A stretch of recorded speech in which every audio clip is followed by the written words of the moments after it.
नमस्कार छात्रों, जय हिंद, वंदे मातरम। मैं हूं लोधी सर। स्वागत है आप सबका फिर से हमारे YouTube channel bright future commerce classes में। छात्रों, आज हम पढ़ेंगे क्लास 12 हिंदी मीडियम अकाउंटेंसी यानी कि लेखांकन, चैप्टर नंबर 2 साझेदारी का पुनर्गठन। पिछली वीडियो में आपने complete chapter number 1 theory and objective types question पढ़ लिए होंगे। अगर आपने पिछली वीडियो नहीं देखी है तो इस वीडियो के डिस्क्रिप्शन में जाकर लिंक देख लें, आपको लिंक मिल जाएगी और आप अपनी वीडियो को देखकर प्रिपरेशन कर सकते हैं। तो चलिए स्टार्ट करते हैं। चैप्टर नंबर 2 अकाउंटेंसी, चैप्टर का नाम है हमारा साझेदारी का पुनर्गठन यानी कि हिंदी मीडियम से। तो पहला क्वेश्चन हमारा आता है, साझेदारी के पुनर्गठन से क्या आशय है। तो पहला क्वेश्चन हमारा बेटा आता है, साझेदारी के पुनर्गठन से आशय। चलिए पहले हम समझ लेते हैं थोड़ा साझेदारी। हमने पहले चैप्टर में पढ़ा था बेटा, साझेदारी अधिनियम कौन सा था? यस, 1932। साझेदारी की परिभाषा किस धारा में दी थी? धारा 4। भारतीय साझेदारी अधिनियम 1932 की धारा 4 में। साझेदारी क्या है? साझेदारी दो या दो से अधिक व्यक्तियों के मध्य पारस्परिक संबंध है जो किसी व्यवसाय के लाभ को बांटने के लिए सहमत होते हैं। याद रखिए, लाभ के साथ हानि भी बांटते हैं। उस चैप्टर में हमने पढ़ा था साझेदारी का जन्म किससे होता है बेटा? यस, किससे होता है? अनुबंध से। अनुबंध कैसा हो सकता है? मौखिक भी और लिखित भी। और ये भी पढ़ा था हमने, अनुबंध लिखित करना अनिवार्य नहीं है, मौखिक अनुबंध से भी साझेदारी का जन्म हो सकता है। अब बेटा पिछले चैप्टर में जब हमने एग्रीमेंट कर लिया, अनुबंध कर लिया, समझौता कर लिया, तो वो हमारी क्या बन गई थी? साझेदारी बन गई थी। अब इस चैप्टर में हम पढ़ रहे हैं साझेदारी का पुनर्गठन। पुनर्गठन, पुनः का मतलब होता है दोबारा, गठन का मतलब होता है बेटा बनाना। पहले हम जो साझेदारी बना चुके हैं, अब उस साझेदारी को तोड़कर अब नई साझेदारी बनाएंगे। यहाँ साझेदारी का मतलब क्या है बेटा? अनुबंध बनाएंगे। ठीक है, तो चलिए पढ़ते हैं साझेदारी का फर्म का पुनर्गठन। देखिए, ह्यूमन नेचर है, जब हम कंटिन्यू बिजनेस करते हैं आफ्टर सम टाइम्स और मोर ईयर्स और ईयर्स, कुछ वर्षों के बाद हो सकता है किसी साझेदार की मृत्यु हो जाए, कोई साझेदार फर्म को छोड़कर चला जाए, या हम किसी नए साझेदार को फर्म में प्रवेश दे दें, या साझेदारों को आपस में लगे कि भाई अब अपना जो लाभ हानि बांटने का अनुपात था उस अनुपात में अपन क्या कर लें? परिवर्तन कर लें। तो जब वो इन सारी चीज़ों में, इन सारी सिचुएशन में परिवर्तन करने के लिए अपने अनुबंध में परिवर्तन कर लेते हैं, किसी भी कारण से उनका जो समझौता है अनुबंध में परिवर्तन हो जाए, तो वही बेटा परिवर्तन क्या कहलाता है? साझेदारी फर्म का पुनर्गठन। अब क्या होता है उसे हम समझ लें बुक की भाषा में। किसी भी कारण, बहुत आसान लिखा है, आपको अभी याद होने वाला है, ध्यान से वीडियो को देखते रहें। किसी भी कारण विद्यमान मतलब जो वर्तमान में साझेदार हैं, किसी भी कारण विद्यमान साझेदारों के समझौते, समझौता मतलब बेटा अनुबंध, समझौते में क्या होना? परिवर्तन होना, साझेदारी का पुनर्गठन कहलाता है। और अगर फर्म आ जाए तो यही साझेदारी फर्म का पुनर्गठन कहलाता है। ध्यान रखिएगा, साझेदारी फर्म के पुनर्गठन को साझेदारी का समापन भी कहते हैं। किसका समापन बेटा? साझेदारी का, फर्म का नहीं, साझेदारी का समापन। यानी कि फर्म तो अपना व्यवसाय चला रही है, फर्म तो निरंतर चल रही है, पुनर्गठन हुआ है सिर्फ किसका? साझेदारी का, है ना, याद रखना। तो किसी भी कारण विद्यमान साझेदारों के समझौते में परिवर्तन होना या लाभ हानि अनुपात में परिवर्तन होना, किसमें? लाभ हानि अनुपात में परिवर्तन होना साझेदारी का या साझेदारी फर्म का पुनर्गठन कहलाता है। साझेदारी के पुनर्गठन होने पर साझेदारी फर्म का व्यवसाय निरंतर चलता रहता है, उस पर कोई प्रभाव नहीं पड़ता। अब पुनर्गठन कई कारणों से हो सकता है, जैसे नए साझेदार को प्रवेश देने पर, किसी साझेदार की निवृत्ति होने पर, किसी विद्यमान साझेदार की मृत्यु होने पर, या साझेदारों के आपसी समझौते से। चलिए तो वो हम आगे पढ़ेंगे, फिलहाल में आपको अर्थ स्पष्ट हो गया होगा। दूसरा क्वेश्चन हमारा बेटा आता है इस चैप्टर का, साझेदारी फर्म के पुनर्गठन की दशाएं, या फिर क्वेश्चन आ जाए कि किन दशाओं में साझेदारी फर्म का पुनर्गठन हो सकता है, या साझेदारी फर्म के पुनर्गठन की दशा है।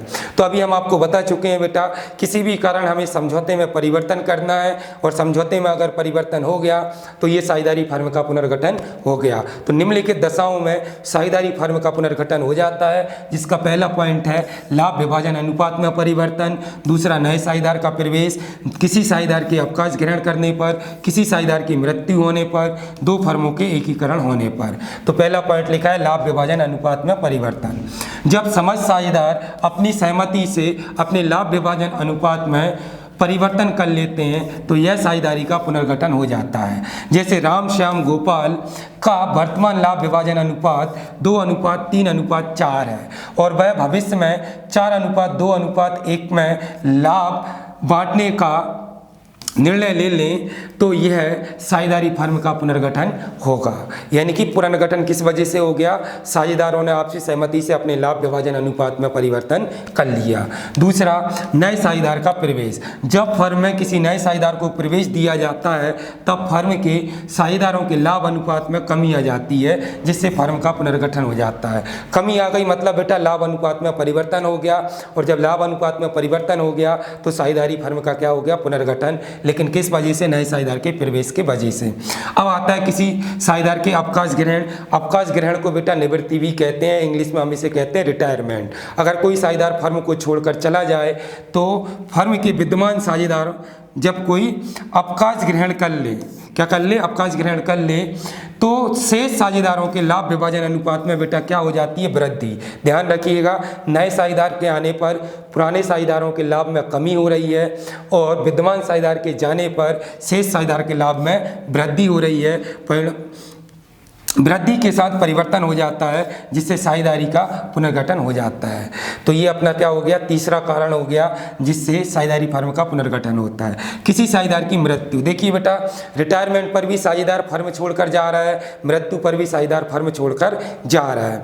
अब इन कंडीशन में क्या हो रहा है? फर्म का पुनर्गठन हो रहा है। जब विद्यमान साझेदार की मृत्यु हो जाती है तो शेष साझेदारों के लाभ अनुपात में भी क्या हो जाती है? वृद्धि हो जाती है। परिणाम स्वरूप साझेदारी फर्म का क्या हो जाता है? पुनर्गठन हो जाता है। दो फर्मों का एकीकरण। फर्म मतलब व्यावसायिक संस्थाएं या हमारा व्यापार। कभी कभी क्या होता है, दो फर्में या दो कंपनियां या दो व्यावसायिक उपक्रम प्रतियोगिता को समाप्त करने के लिए आपस में मिलकर व्यवसाय करने लगती हैं, जिससे उनका पुराना अनुबंध समाप्त हो जाता है और वह नया अनुबंध बनाते हैं। परिणाम स्वरूप क्या हो जाता है? साझेदारी का पुनर्गठन। उदाहरण के लिए आपने देखा होगा कुछ साल पहले आइडिया और वोडाफोन दोनों मर्ज हो गए, यानी कि एकीकरण हो गया। एकीकरण हो गया मतलब उनके पुराने जो अनुबंध थे वो समाप्त हो गए और उन्होंने कौन सा अनुबंध बनाया? नया अनुबंध। तो वही क्या होता है बेटा? दो फर्मों का एकीकरण मतलब दो व्यवसायों का आपस में जुड़ जाना। तो ये हो गया हमारा साझेदारी फर्म के पुनर्गठन की दशाएं। यही है वो कारण जिनसे साझेदारी फर्म का पुनर्गठन हो जाता है। अगला हमारा क्वेश्चन आता है, लाभ प्राप्ति या नफे का अनुपात किसे कहते हैं? तो बेटा याद रखना, लाभ प्राप्ति अनुपात को ही हम कौन सा अनुपात कहते हैं? नफे का अनुपात। एग्जाम में कंफ्यूज हो जाते हैं बच्चे।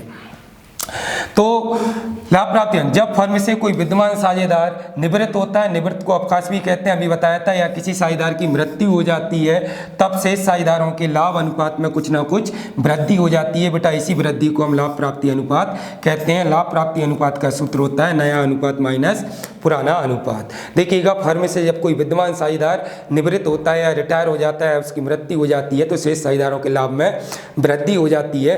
तो यही वृद्धि क्या कहलाती है? लाभ प्राप्ति अनुपात। इसका सूत्र होता है नया अनुपात माइनस पुराना अनुपात। उदाहरण के लिए सपोज करिए ए बी सी तीन साझेदार हैं। अब सी व्यवसाय से रिटायर हो जाए या सी की मृत्यु हो जाए तो ए और बी के बेटा मजे हो गए। क्यों हो गए मजे? क्योंकि अब जो सी का हिस्सा था, जो लाभ 3 लोगों में बट रहा था, अब लाभ कितने लोगों में बटेगा?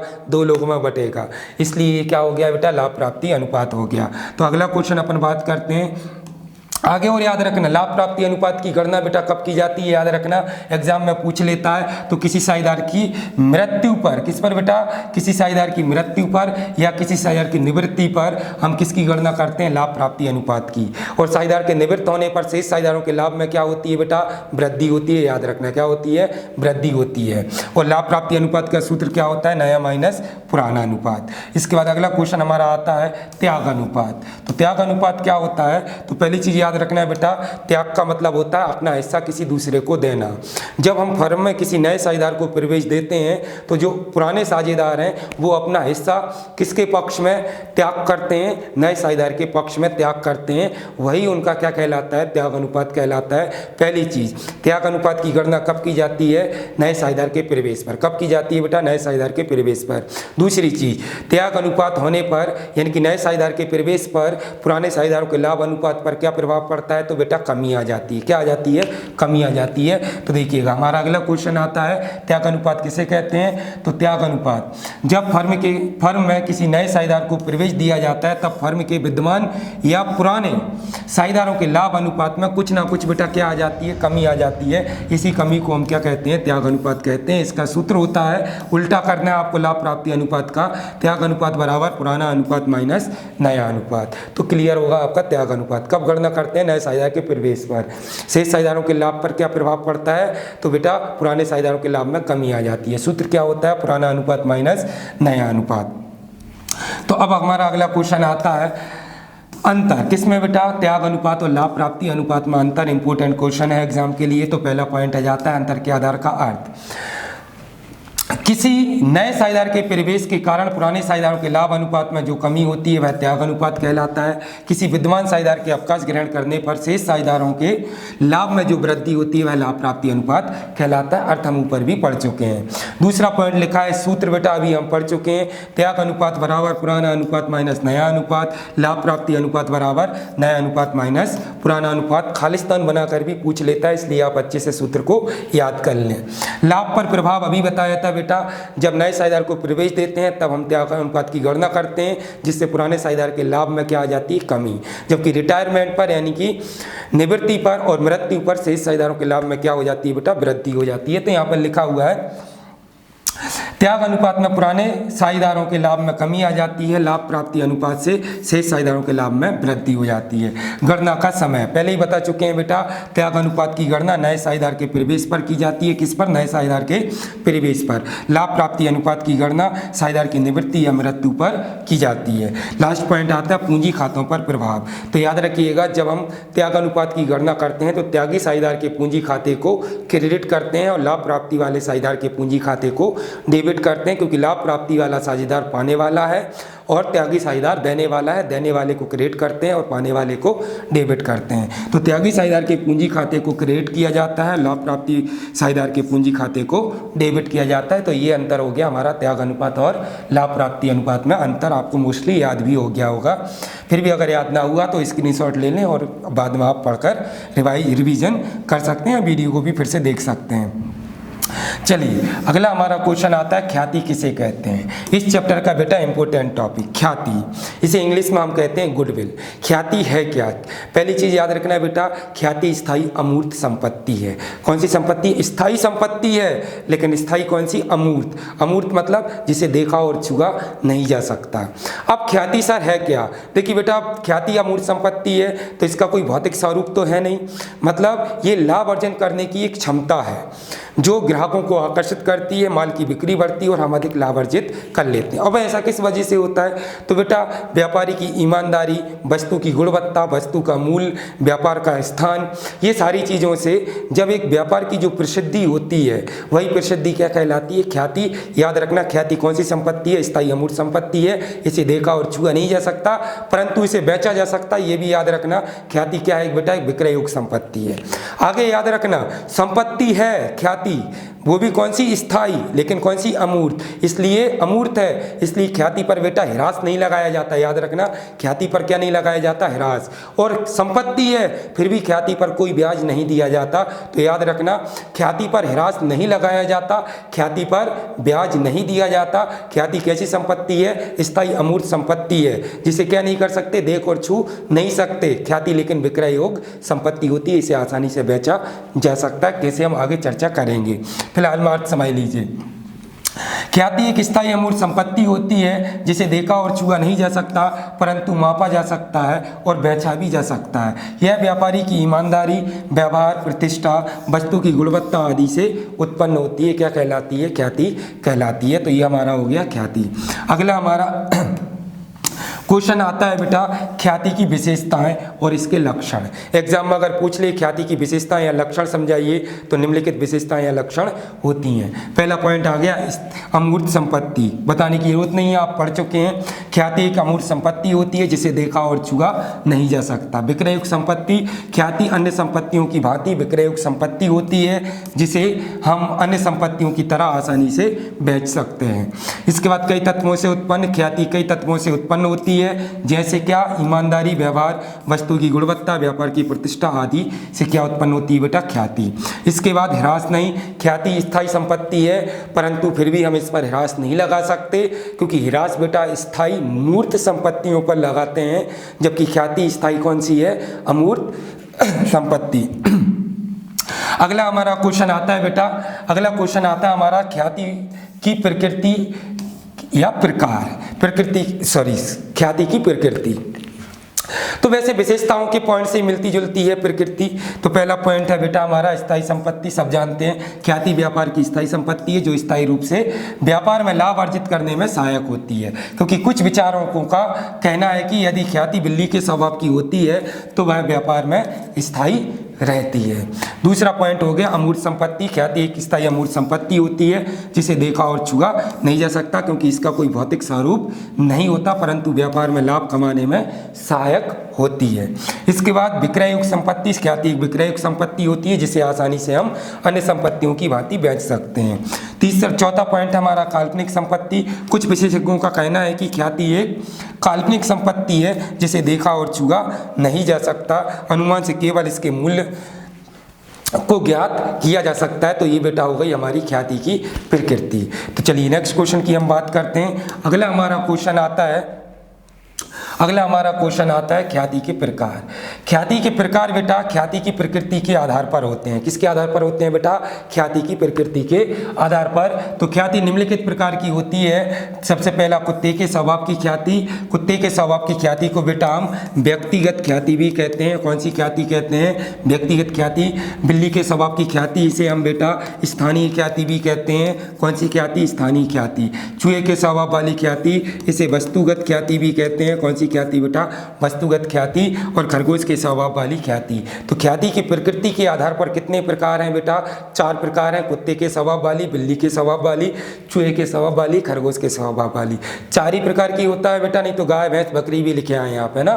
सिर्फ कितने प्रकार की होती है? 4 प्रकार की। अच्छा, ये कुत्ते के प्रकार की नहीं है बेटा, कुत्ते के स्वभाव की है। कुत्ते का स्वभाव क्या है वो हम अभी डिस्कस कर रहे हैं। ख्याति किस प्रकार से स्वभाव पर है तो देखिएगा, अब इन पर चर्चा कर लेते हैं विस्तार से। पहले हम बात करते हैं कुत्ते के स्वभाव की ख्याति। कुत्ते का स्वभाव होता है बेटा वफादार। वो हमेशा अपने मालिक को फॉलो करता है, अपने मालिक के पीछे जाता है। मालिक अगर एक स्थान से दूसरे स्थान पर जाता है तो कुत्ता भी उसके साथ ही जाता है। जस्ट सेम प्रकार की जो ख्याति होती है, गुडविल होती है। अगर व्यवसाय का मालिक एक व्यवसाय को छोड़कर अन्य व्यवसाय में चला जाता है तो उसकी ख्याति भी उसके साथ चली जाती है। तो वो कौन सी ख्याति कहलाती है बेटा? कुत्ते के स्वभाव की ख्याति। फिर आता है हमारा बिल्ली के स्वभाव की ख्याति। बिल्ली का स्वभाव बेटा क्या होता है? बिल्ली का स्वभाव अपने पुराने घर में रहना होता है। यानी कि घर का मालिक अगर घर को बेचकर चला जाए फिर भी बिल्ली अपने पुराने घर में ही रहना पसंद करती है। सेम टाइप का जो गुडविल होता है, ख्याति होता है, अगर व्यवसाय का मालिक एक व्यवसाय को छोड़कर दूसरे स्थान पर चला जाए तब भी उसकी ख्याति उसके पास ही रहती है। तो ये कौन सी हो गई बेटा? हमारे बिल्ली के स्वभाव की ख्याति। इसके बाद हमारा अगला आता है चूहे के स्वभाव की ख्याति। चूहे का स्वभाव होता है बेटा अस्थायी। ये किसी भी स्थान पर निश्चित रूप से नहीं रहता, स्थिर नहीं रहता। कभी इस घर में है तो कभी उस घर में है। इसी प्रकार से जो ख्याति है, ये ख्याति ब्रांडों पर लागू होती है। ब्रांडों पर, ब्रांड समझते होंगे आप, कंपनियों के नाम या चिन्ह, ब्रांडों पर लागू होती है। ये किसी भी कंपनी के पास स्थायी रूप से नहीं रहती। कभी इस कंपनी के पास है तो कभी उस कंपनी के पास है। उदाहरण के लिए देखिएगा कैसी होती है ख्याति। सपोज करिएगा आप फेयर एंड लवली ने कहा कि भाई हम 7 दिन में गोरा निखार करते हैं, तो लोग कौन सी क्रीम को खरीदना पसंद करने लगे? फेयर एंड लवली को। वहीं पर दूसरी कंपनी आ जाए, रूप अमृत आ जाए, वो कहे कि भाई हम 2 दिन में गोरा निखार करते हैं, तो ग्राहक उसको छोड़कर किसको खरीदने लगेंगे? रूप अमृत को खरीदने लगेंगे। तो ये बेटा अस्थायी ख्याति है। कभी इस कंपनी के पास है तो कभी दूसरी कंपनी के पास है। तो ये जो ख्याति है बेटा, ये चूहे के स्वभाव की ख्याति है। खरगोश के स्वभाव की ख्याति। खरगोश का स्वभाव क्या होता है बेटा? अस्थायी होता है। कुछ लोग ऐसे होते हैं जो अपने आसपास से ही वस्तुओं को खरीदना पसंद करते हैं। किसको खरीदना पसंद करते हैं? वस्तुओं को खरीदना पसंद करते हैं। तो इस प्रकार की जो ख्याति होती है बेटा, कौन सी ख्याति होती है? खरगोश के स्वभाव की ख्याति होती है। तो ये अपना चैप्टर नंबर 3 कंप्लीट हो गया है। तो चैनल को सब्सक्राइब कर लें ताकि आपको अगले चैप्टर की वीडियो जल्दी से मिल जाए।